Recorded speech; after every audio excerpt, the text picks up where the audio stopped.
Bismillahirrahmanirrahim. Assalamualaikum warahmatullahi wabarakatuh. Waalaikumsalam. Selamat pagi, selamat malam, selamat sore, selamat siang, selamat petang. Bertemu lagi bersama saya di Podeng Podcast dengan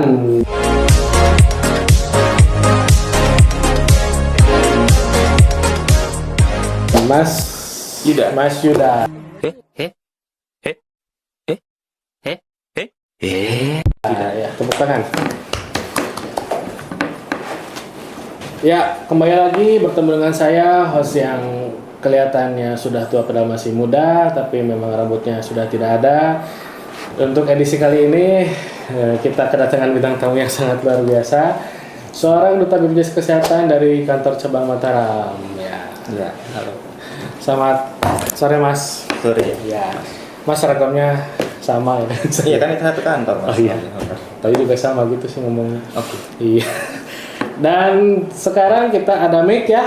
Tadi tidak ada mic, sekarang ada mic. Alhamdulillah lebih proper podcastnya. Baik, Mas Yuda, terima kasih sudah meluangkan waktunya. Mungkin nanti ada beberapa pertanyaan yang saya ajukan ke Mas Yuda. Siap. Iya, Mas Yuda sudah berapa tahun Mas di BPJS Oh, Kesehatan? belum setahun, Mas. Belum setahun ya? Saya masih baru sekitar setengah tahun. Setengah tahun juga. Setengah tahun juga. Banyak sekali setengah tahun di sini. Iya.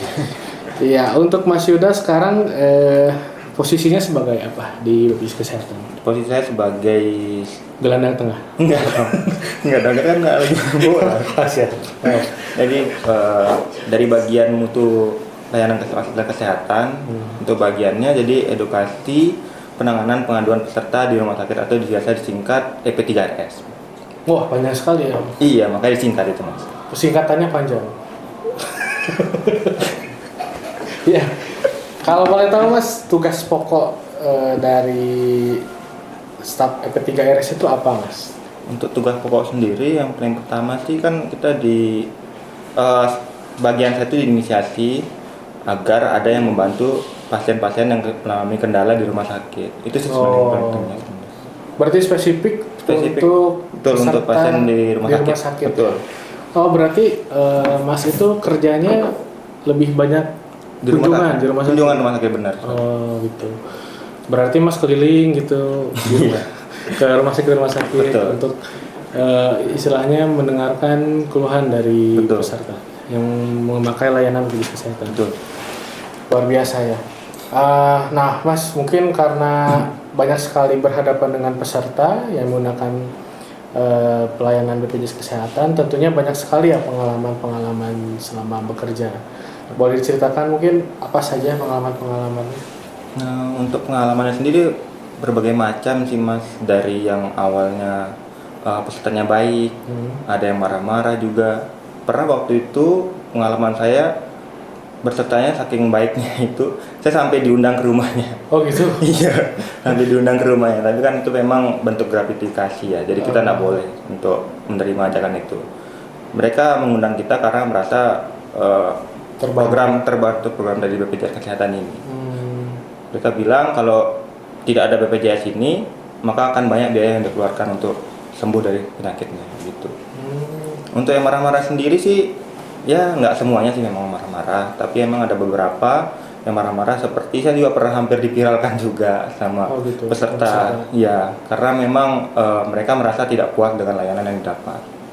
Tapi memang itu haknya juga sebagai peserta atau pengguna BPJS Kesehatan untuk mengkritik terkait pelayanan kesehatan kita. Nah, kita tugasnya ya mendengarkan dan itu menjadikan itu sebagai saran untuk meningkatkan pelayanan kesehatan lagi. Gitu. Luar biasa. Mungkin yang marah-marah nggak ada yang ngundang ke rumah juga. Nggak ada. Kamu ke rumah saya. Jangan di sini. Nggak ada. Berarti untuk pekerjaan Mas ini karena banyak berinteraksi dengan peserta, tentu sangat rentan dengan istilahnya gratifikasi ya. Betul.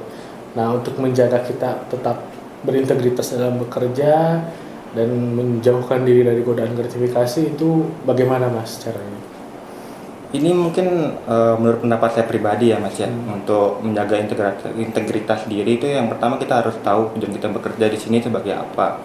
Nah, untuk pegawai PJS sendiri kan memang tujuannya untuk melayani masyarakat.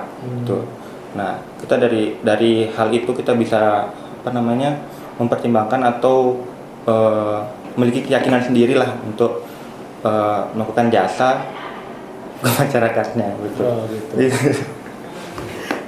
Baik.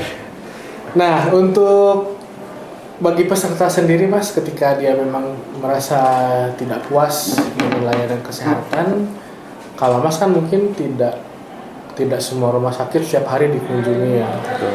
Nah, mungkin ada peserta juga di suatu saat itu mereka butuh informasi, tapi petugas EP3RS-nya sedang tidak berkunjung ke rumah sakit. Nah, bagaimana caranya mereka bisa mengadukan keluhan? Oke, baik. Mungkin untuk peserta ketika mengalami keluhan atau kebutuhan informasi, mereka bisa menghubungi mungkin sebelumnya saya jelaskan dulu ya. Di tiap rumah sakit itu ada poster kita BPJS 1 atau EP3RS di rumah sakit yang dapat dihubungi. Nah, dihubungi di jam kerja. Nah, selain itu kita juga bisa dihubungi melalui aplikasi mobil JKN. Di situ kita bisa melakukan permintaan terkait informasi atau pengaduan terkait sarana prasarana kesehatan, atau mungkin ingin menanyakan terkait iurannya. Jadi sebenarnya ketika ada perluan terkait BPJS itu enggak semuanya harus ke kantor. Mereka bisa melakukannya melalui aplikasi mobil DKN. Kita juga sendiri punya call center untuk sebagai kanal tambahan gitu ketika pesertanya ingin berkonsultasi secara online. Oh gitu. Betul. Berarti di rumah sakit itu sudah ada ditempel Sudah ada petugas untuk konsultasi ya? Ada nomornya sendiri, Ada posternya, nomornya juga. betul. Biasanya tempatkan di tempat yang gampang terlihat. Untuk rumah sakit sendiri beberapa ditempatkan di bagian administrasinya biasanya.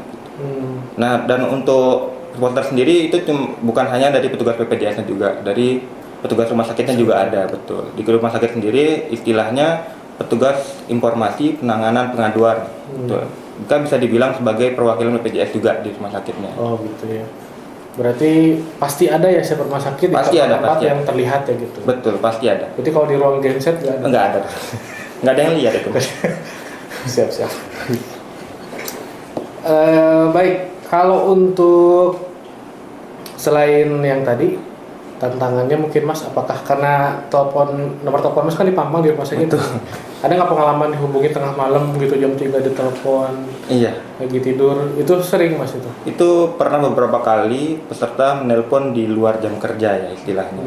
Tapi kita kan untuk untuk petugas BPJS 1 sendiri kan kita juga punya aspek pelayanan masyarakat atau pelayanan perimanya. Apa Mas tadi BPJS 1? BPJS 1, apa EP3 itu?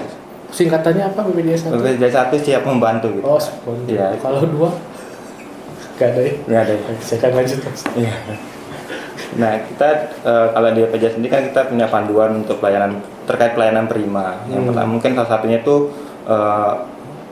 aspek dalam bidang responsif atau empati. Nah, untuk responsif sendiri kita memang diwajibkan bisa langsung merespon atau timbal balik terkait pengaduan yang masuk atau telepon yang masuk. Sebisa mungkin kita pasti bakal membantu.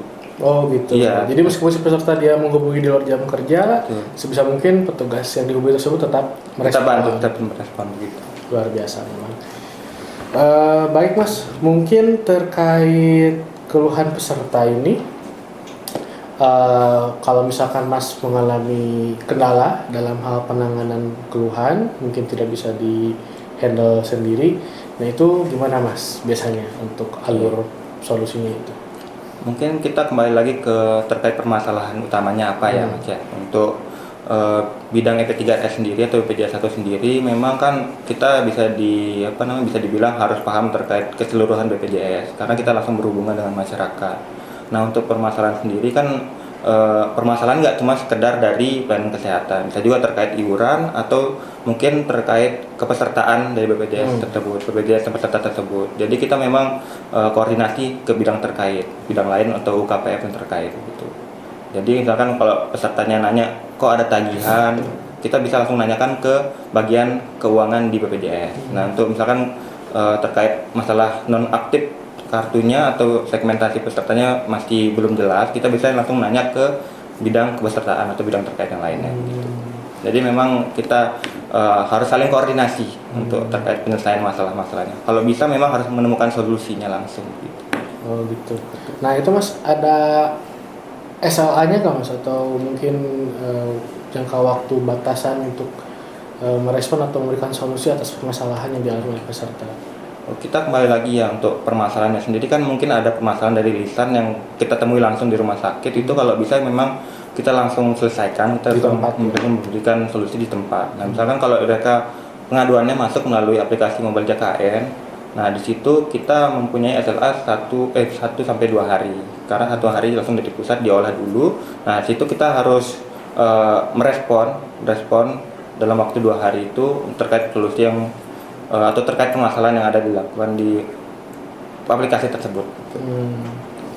Baik, jadi mungkin untuk peserta BPJS Kesehatan dimanapun Anda berada, tidak perlu takut jika memang ada keluhan atau mungkin membutuhkan informasi terkait BPJS Kesehatan, bisa langsung menghubungi BPJS 1 ya. Bisa. Untuk nomornya ada di setiap sudut rumah sakit kecuali di ruang genset.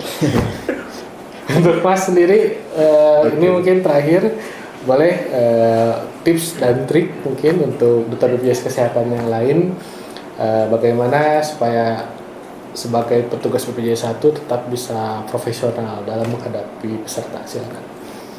Oke, baik ya. Untuk mungkin dari tips saya pribadi ya untuk semua petugas BPJS atau duta BPJS Kesehatan. Kalau dari saya sendiri, saya harapkan seluruh duta BPJS Kesehatan itu paham betul terkait dengan keseluruhan BPJS Kesehatannya, sehingga kan ketika ada peserta atau pasien yang menanyakan terkait pelayanan BPJS Kesehatan, kita langsung bisa responsif terkait informasi tersebut gitu. Ya, dan yang penting hindari gratifikasi. Hindari gratifikasi. Gitu. Ya, terima kasih Mas Yuda atas kesempatannya. Kita kembali lagi.